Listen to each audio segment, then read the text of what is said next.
The Department of Homeland Security is revoking the immigration status of migrants who enter the country using the CBP One app.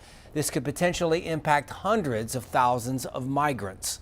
This comes as the Supreme Court says the Trump administration can temporarily use the Alien Enemies Act for deportations. Now, that's what the United States used to detain Japanese nationals during World War II, and now the administration wants to do the same to Venezuelan nationals who have gang ties. Amy Kiley reports.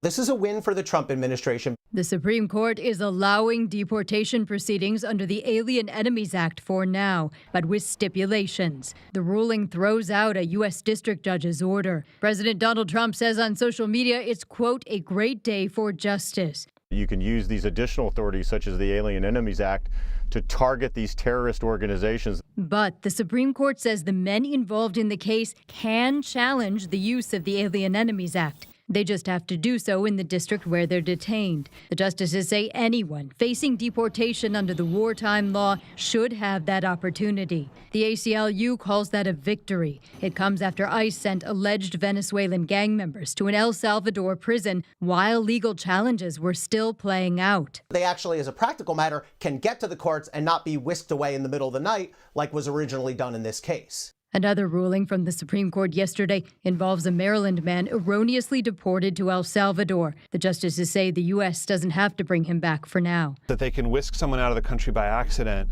and then have no responsibility to fix, what they've broken just doesn't make sense as a legal matter and is also just disturbing as a matter of constitutional law. I'm Amy Kiley reporting. And the IRS has reached a deal with Homeland Security officials to share sensitive taxpayer data with federal immigration authorities. As part of the deal, the IRS will turn over information on undocumented immigrants who are already facing deportation orders.